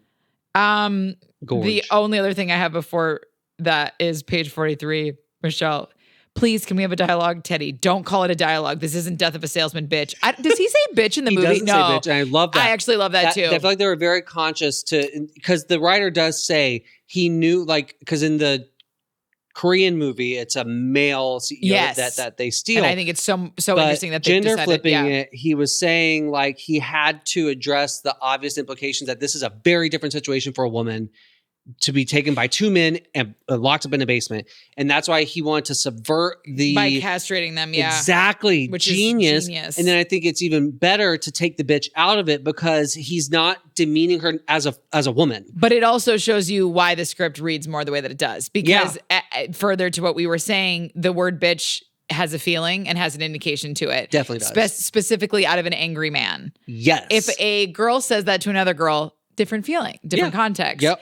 I call everyone bitch that I love, but from a true place of love. In fact, I never say, isn't that strange? I never say bitch in a negative context. Yeah. I like literally reserve bitch for it to be like loving, like bitch, or like truly that I wouldn't even use bitch in a derogatory way because I don't like it that way. So again, it's like context is everything. But this actually makes me feel more sane because just like everything else, it's telling when you have an angry man saying bitch. Yeah. Even though it's such a great line. Like, this isn't Death of a Salesman. Oh my God. It's so good. Because there's also the fact that he would have that reference. Yeah. Too. But the bitch throws it a certain way, whereas the movie, he doesn't do it. And it feels more fitting that he wouldn't say it. And I also just said the reveal of the song being played from the boombox, tripping Michelle's memory, was so brilliant because not only is it just a great transition point, it's also speaks to like how our brains work and the fact that music is such the boombox. Now, granted, they don't even do that in the movie. They don't do that in the movie. It's more jarring to go into the flashback because you don't have that connection point, which I think is cool because it just kind of like all of a sudden you're just given this exposition of a flashback, you're right. It is just in the script. But if you did that on the page, it could come off as lazy. Totally. Because building in that transition point of the boombox and having it still be kind of subtle, like she clocks it, but then we see in the flashback they reference the boombox again, and that's when she makes that connection. It's just in the script, but it's again, baby's like, check that part out. You have to read the script. This is a non-negotiable. You have to read the script. Really, but they piece that part together really well in the script. That feels very like satisfying. And you're right, they did not end up using it in the film, but it really does work for the script. It really does. And in the this is another way of again. They knew that this was going to get made. Clearly, this is the version of the script that has Yorgos's notes incorporated into it. So take this in that context. But on page 50, when he's electrocuting her, they straight up say we're staying close on Teddy's face as this happens. We hear her screaming in the background, which is pretty much what it is in the script. We never see her face as she's being electrocuted. We see her body kind of tensing up and clenching, and that fucking guttural scream that's coming out of her. Mm-hmm. It's such a visceral moment, and it is visceral on the page. Yeah. Because it's so depraved what he's doing. And Dawn's reaction also is amping it up for you as well. Yeah, but the way it's written on the page is really, really nice. The way we stay on Teddy's face, it's tense. You know what I loved is that in both on the page and in the movie, that moment when he's going as high as he can and then he is kind of apologetic to her, to me, I will just say to me, both felt like psychosis. Neither felt like real recognition of the fact that he's like, oh no, she's like of a higher class. It to me was so uncomfortable and read like a madman. Like it actually did. And it's not remorseful. He's almost excited that he's like, oh my God, holy shit. Like this is, oh, I'm sitting here with one of the world court. Interesting. It is. Oh my God. I honestly think I have one other one, and we already kind of talked about it, just like the genius of him saying 99.8% of what's called activism is really personal exhibitionism and brand maintenance in disguise. Put that on a billboard. Truly. It's the social media of absolutely. Activism. But you had one before, but I think that might be my last one for the I have 2 on 54, then we've already gone over 56 and 55. I have one on 53, but it was just, we already talked about it, about how I love... I said, I love that we don't get much explanation for what happened to Teddy's mother, but the fact that she's floating seems to imply that she was part of a medical experiment gone wrong. We do find out that she was part of a clinical trial testing. So we do get that information. I said, this detail is an information gap that deepens intrigue, hones motivation, and illustrates tone. We're in the real world, but just left of center. Also, I love Michelle's dialogue in this scene. Her sterile corporate show of sympathy is so shallow. We see once again that she's more machine than human, seeing people as a means to an end. And it seems like having to have a conversation with young Teddy feels more like an inconvenience than a genuine attempt to reconcile. This heightens the stakes for Teddy's motivations, giving us a glimpse into the very real reason he has for wanting to stop the corporate monster, albeit by becoming a monster himself. But we already talked about that, but that was the note that I wrote. And on page 54, I said, I love this tiny scene after the flashback with the floating mom. It says, interior basement, present day. Michelle stares at the boombox. Somewhere in her imagination, she hears the faint strains of Good Morning Starshine. Then she hears Teddy's voice from yesterday. Teddy, you can't talk your way out of this again. I'm not a kid anymore. She remembers. She nods. Her mind hums. And when Michelle Fuller's mind hums, great and terrible feats become possible. Goyle. That's because that's another thing that in the context of a different script, I could be like, we don't need to know that. We don't need to know that. But since his action is so stripped back and so purposeful, but still has such voice and tone to it, it's one of those moments that it fucking hits. And it's like, ooh, girl, yes. Because then it makes me intrigued to see, oh shit, now what is Michelle going to do?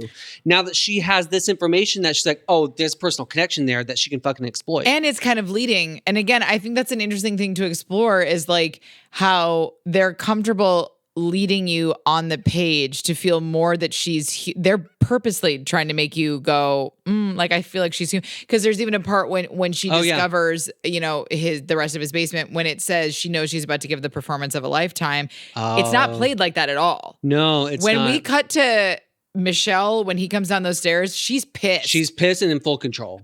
You don't get it. She doesn't care that she's not trying to keep this facade that she's not an Andromedan anymore. She's like, oh yeah, I am. Then she goes into that whole thing of how the species was created. Yeah. So I thought that was really interesting that also too, if you're writing something like this that has a big switch, explore what it looks like to lead on the page. Now, granted, they don't straight up say on the page, they don't give it away to you, but they play off of your emotions in a way to continue, I would say 99.9% with Michelle, where they're just constantly giving you little human cues that you would feel like a person would do when they're in a stressed situation, but they're a brilliant businessman. So hello, good. Gross businesswoman. Then my last one's on. It's another one on page 54. I just love the characterization of him going through the grocery store, getting the nicest box of spaghetti and what he sees as the nicest pre-made pasta sauce and a bottle of Barefoot wine. Because he's got to give her the royal treatment. And the wig. And the wig. And you know what? Not a bad wig. Yeah. I've seen worse. Absolutely. I've seen much worse on television and in movies. Big budget movies on Amber Heard's head. Colin, mind meld. I literally pictured that red wig. That goddamn red wig. Oh, insane. Remember we were Halloween time. Someone was like, oh my God, you guys, we forgot to get the wig. Quick. And AD was freaking, and they were like, I'm going to lose my job. And they're like, no, this is perfect. I found this acrylic red wig. But if you put heat on it, it will fry. Yes, so be careful. We have very strong feelings about wigs. In fact, one of my sister's friends, Danielle, who listens to the pod, hi Danielle, we love you, literally said whenever she sees a bad wig, she thinks of me. And I was like, I've made it. Period. I've made it in my life. Personal milestone. Movie notes. We've talked about a lot of my movie notes. Honestly, same. I love. So if you haven't seen this movie, I don't know why you're this deep into this episode because it's giving away everything. For real. I'm sorry about that. Go watch it. Anyway, but also on you. The movie is told in chapters, and it's all like 3 days until because like they gotta go to the mothership on the eclipse because that's when the ship can come there undetected, and that's like the whole structuring of the story. And so we have these chapter cards that say like 3 days until the eclipse, 2 days until the eclipse, In the movie, first, it's these different shots of Earth from space, but there's something odd about it. And like I clocked it right at the beginning of the first card, but it's not the end that it reveals. It's the map of flat Earth. Yes. And there's this weird like starburst reflection that you're seeing, and it's from the dome on top of Earth. But then they wrap that up. That's like, even the chapter cards become a plant and payoff because you see that. And then when she goes to destroy humanity and she pops a bubble above a flat surface that looks like that's the flat Earth map.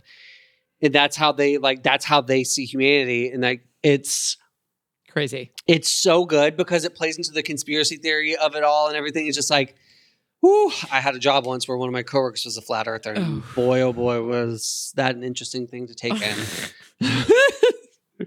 Oh my God. I will say I am particularly interested right now with different ways that writers are exploring time passages. Like, you know, in my most recent one, I'm just straight up saying right now, like 1 year, 2 years, whatever. And I do ultimately think like there's something classic about that and that it totally works and it's effective. But I do think I love seeing 500 Days of Summer, the way they play around with that. By saying like 500 days, 300 days, that's so fun. And then I was telling Colin, I just saw Sorry Baby. Definitely go watch. Really like special film. But they play around with time with like, it's something, it's like The Year with the Baby or like cute. The Year the Bad Thing Happened. Like it's like that in a way where I was like, ooh, love. Almost like an episode title. Yeah, because it's like, what'd you say? Like an episode of what? Like an episode title. Totally. And makes you think of Friends. Yeah. And yet the movie is like diving into like such intense, like awful thing. And it's also, it's a movie that is like so, feels so real that like some of the scenes feel like improv because the dialogue is so natural and real. Like it feels like two girls often just like literally like a fly on the wall, whatever, that I thought it was such an interesting juxtaposition to allude to this is a film, because that is a little bit of what you're doing. Not so much, I would say, maybe not in this one. Well, I guess a little bit. You're interrupting what we're seeing too. Yeah. So it is a reminder, but I'm always intrigued by how people are playing with that in different ways. Yeah. Yeah. Let's just see how people's creativity comes alive in those different ways. It's such a fun way also to show your voice as a writer. Absolutely. It's easy to overlook, but I think it's a really, I've had an idea of a different way to do something, but I don't think it totally fits this current script. I think it's actually a little bit distracting, which is valid too. You want to be mindful of going if it's distracting, it needs to have a purpose to it. Whereas like 500 Days of Summer. And this one, where like what you're saying actually is it's easy to think it's not, but it's actually very because also in that countdown too, in a way, plays into urgency. Because you're 100%. Saying the closer we get, the stakes are going to raise. And when she races out of that ambulance and looks up and sees it, you're like, there is something satisfying there where you're like, oh my God. I love the ending. So here's another example that I noticed while watching the movie. Because we always scroll through the script as we're watching the movie to see the differences. Here's another thing that was leading about his history of mutilating people before her. When in the beginning, it's the very, very beginning, he's telling, it's also genius. He's telling Dawn, she's like, well, how do you know she's she's not human. He's like, well, it's very subtle, but like her feet are narrow, like she has an overbite, lots of hair, whatever. He goes, it's like if you're a cook. It's like if you cook steaks all the time, you just know when something's medium rare. He's like, but you can't, if you don't cook steak all the time, you don't know when it's medium rare. He says, but if you cook steaks all the time, you just know. You don't even have to cut into it. You just know. You don't even have to cut into it. You just know. That knowing that he's dissected people is a fucking loaded sentence. That is, you're right. And it's one of those things that you can only understand in retrospect. Ew. And I love it. There's so many tiny moments. We love a retrospect moment here on the pod. We love a retrospect. Mr. Tracy, I'm blown away. I love it. The care and attention to detail in ways that aren't glaring. You have to kind of mine for these moments. The fact that I experienced this story in two completely different ways and both were great is a statement in and of itself. True, yeah. Because I was thinking about it, I was like, even though I read the script so differently, that was my rate. I put my rating before I watched the movie. Yeah. I was like, this is so, even when I was picturing him as more of our stereotype incel, blah, blah, whatever, I still was like, damn. You know what I mean? But then I just felt damn in a different way when I watched it because I appreciated that the performances took it in a different direction where all of a sudden now I was like, wait, I totally believe Teddy. Yeah. Dude, it's so good. I love Emma Stone's line read when she says, like, Jesus Christ, after she finds out that they chemically castrated themselves. When she's like, is this a weird sex thing? He's like, haha, like, gotcha. Yeah. See, this is why it's like, we're chemically castrated. She's like, Jesus Christ. Like, her line read is so good in that moment. Like, she's not even relieved. She's just like, oh my God. Because then it's like, oh shit, I'm dealing with true cray here. Like, oh shit. Okay, cool. I thought one of her best moments, performance-wise, where you really go like, wait, is she or isn't she? When she's with Dawn in the basement. Yeah, dude. And she's like, I'm not in it. It's like the only time or one of the only times where I really was like, oh, wait, like maybe she is a person because she feels the most human in that moment. Whereas again, in the script, she feels human most of it. But in the movie, she feels like of this other entity for most of it. And then that moment, I was like, she played it so like and shifty in a good way. Are falling for her facade. Yeah. It's her playing her fucking 4D chess game. Because she's leveling with him. Come on. You know I'm not. Like, this is ridiculous. I'm just going to say, I think she has some special way that she manipulates him to commit suicide. I think it just, because it does feel a little random outside that context. Like, the pressure's mounting for him. He's neurodivergent. What's weird is it made more sense to me on the page when he did it, whereas the movie, I did feel it felt more out of something about I think, again, this is my assumptions, but when Dawn read more desperate to me from get-go, whereas this actor's portrayal in the script felt earnest. Yeah. Not desperate. Earnest. Yeah. And it did feel... He cares about the cause because Teddy cares about the cause and Teddy's all he has. Whereas for some reason in the script, it felt like he was at his wit's end a little bit more too, and this was desperation, and he finally got to a point where like, I can't fucking handle this anymore. Yeah. Whereas that is not how I felt in the movie. It felt really earnest, and it did feel a bit out of nowhere that he would do it. So yeah, I could see that. Yeah, it's a shock. That's very interesting. Another difference between script and screen is after... Teddy and her are speaking, and like he realizes he's not gonna get through to her in a certain way. I forgot what the exact setup is, but then like in the script, he goes outside. He's fucking pissed, and he gets on top of his mom's station wagon. He jumps on the roof and dents it. He's like, rah, rah, rah. But in the movie, they heighten the comedy of that moment by just having a wide shot of him with it. He's inside the station wagon. We don't even see him because of the glare on the windshield, but it's rocking back and forth, and we hear this like scream, and he's like, rah! And it's so good. It was so funny. It's just one of those kind of like ridiculous. It makes you feel kind of weird, and it's like because like a rocking car already gives you these other like assumptions. One thing we didn't talk about is the choice to have him believe, because again, when you're desperate, you're more easily manipulated, to get antifreeze from her fucking car and kill his mother. Because you're like, you would think, given how quote unquote knowledgeable he is about all the other things, that he would be like, you are fucking with me. Yeah. You are, but he is now, granted, so he's at his wit's end at that point. Because he's like, I killed the cop. Yep. Don's dead. Like, he's ready to like, but the craziness that she's not even, it's her weakest lie of the whole thing. Absolutely. She's barely getting through the, it's actually the cure. It's like it was a purposeful choice, but it's her weakest acting as Michelle in the sense that like you barely believe her, but it once again speaks to the emotional place you are in dictates how you will behave, because you're like him 5 hours earlier. Would he have still done that? Yeah. I mean, I probably not, because he wouldn't have been so desperate. Yeah, desperate. But also it's like plays into like his true north is that he believes she is this evil alien that's hell-bent on stopping them, and that he's gotten her to a place where like, oh, she's finally cracked. She finally takes me as an authority, whatever. But also like plays into this thing that like, even when you are able to see reality behind the facade of, what you've been told, that you're still blinding yourself to lies right in front of you. So it's like, it's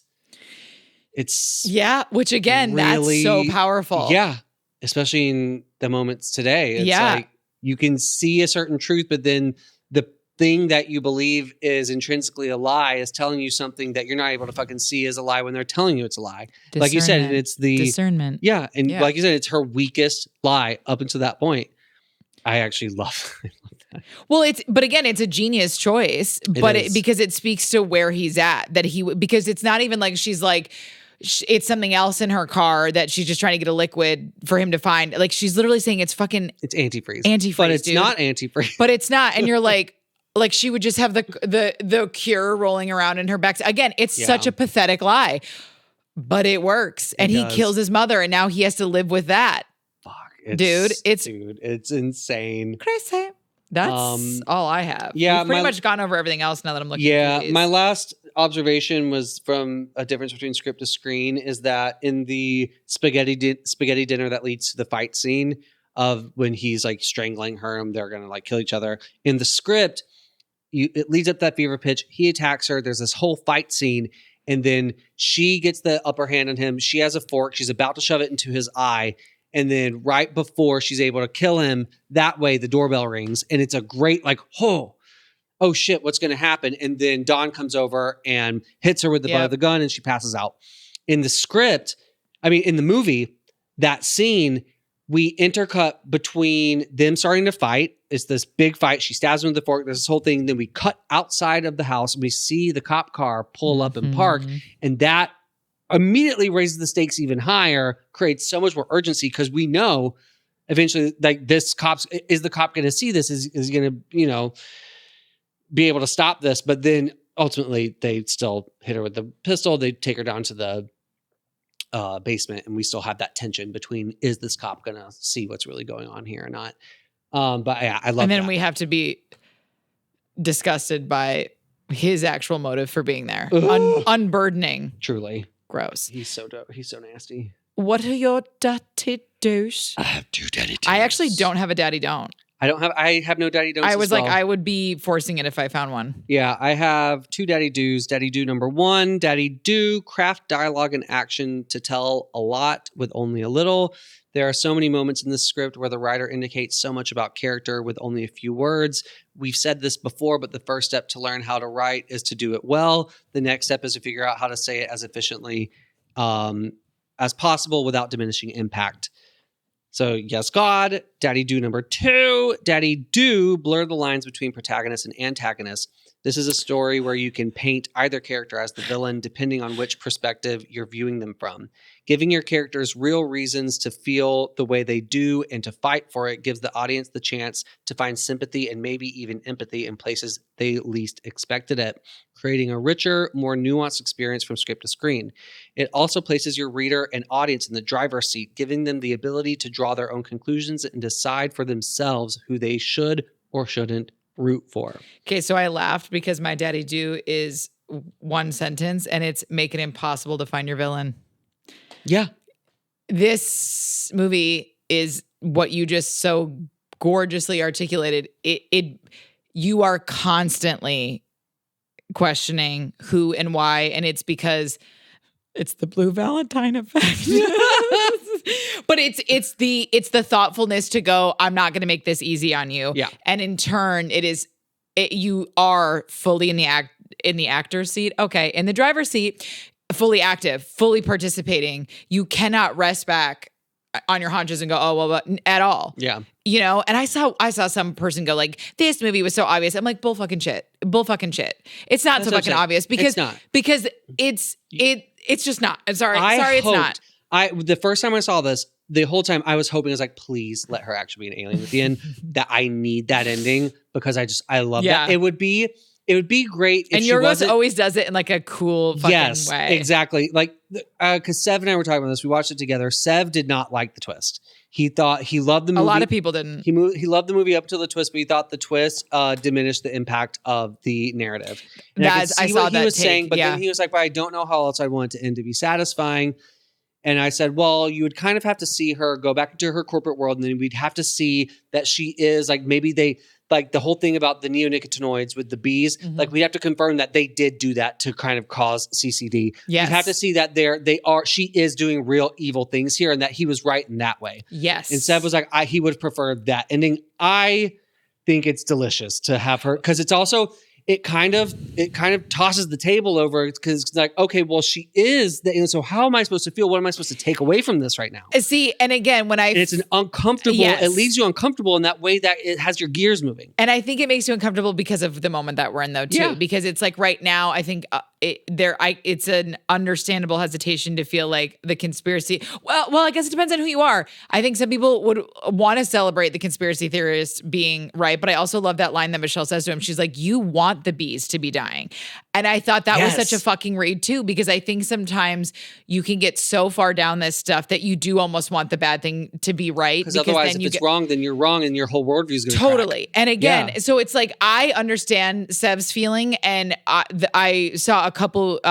people who reviewed it saying they were like almost felt like concerned with the ending for that reason. But again, I think that's if you don't really, if you're not deep diving it and you're looking at it really quickly, I also felt similarly. But the more I like let this movie marinate, and then, you know, the process of reading a script, watching it, and then like sitting down and making notes about it, I actually just was like, no, because also like it's a movie and it gets to be a movie, and it is not high-fiving conspiracy theorists. It's actually not. Yeah. And like even Jesse Plemons was saying, like, I didn't take this on to be like, I'm giving a voice to he's like, I saw it more as like that idea of these conversations that people are not having, and like these different extreme viewpoints and all those different things like that.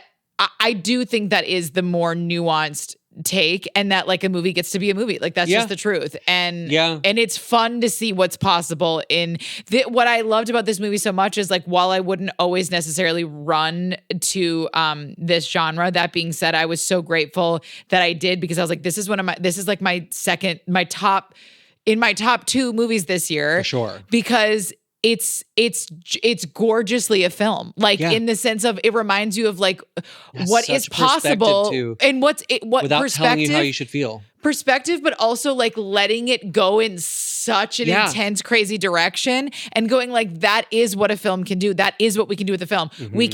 We can have a film that feels like a documentary, and then we can have a film like this that lets you really explore some interesting things and go to a whole other planet at the very end. Mm-hmm. You know, so it was like, I really do get why people have mixed feelings about it, but I thoroughly enjoyed it. Because Sev's other take was that, well, like one of the reasons he felt like it wasn't satisfying for him, because he felt like through that twist, we were supposed to see Emma Stone's character, to see Michelle as like the villain of it, but that there's no point up until that point where he saw her ever being painted as a villain. And so he said he felt like too much of a dichotomy. I can understand where he's saying, I don't agree.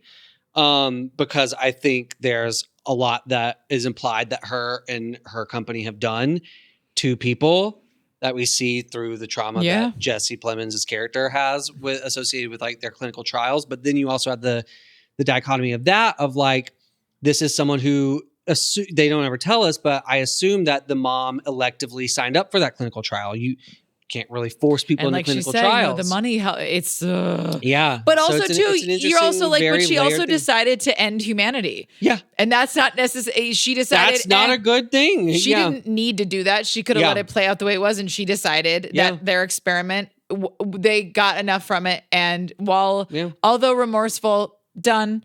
And I did think that those ending shots, it's chilling in the script and it's chilling in the movie, but I read that they were saying originally they wanted to show everyone dropping, but they thought it was actually more interesting to see everyone so like the almost the tableaus, the still life, and that and to give the contrast of seeing animals and the planet still being fine.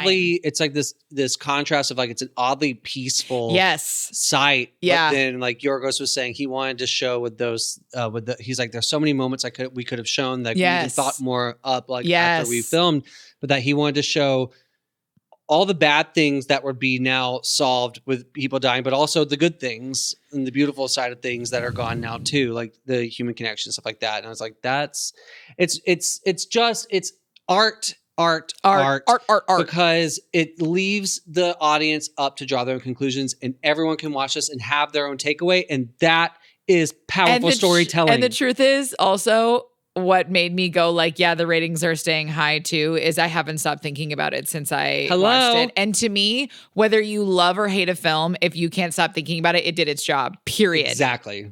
Yes. It. Girl. And, okay. And that was Bugonia, babies. And our minds are melding. I was literally about to go. And that is Bugonia. That was Bugonia.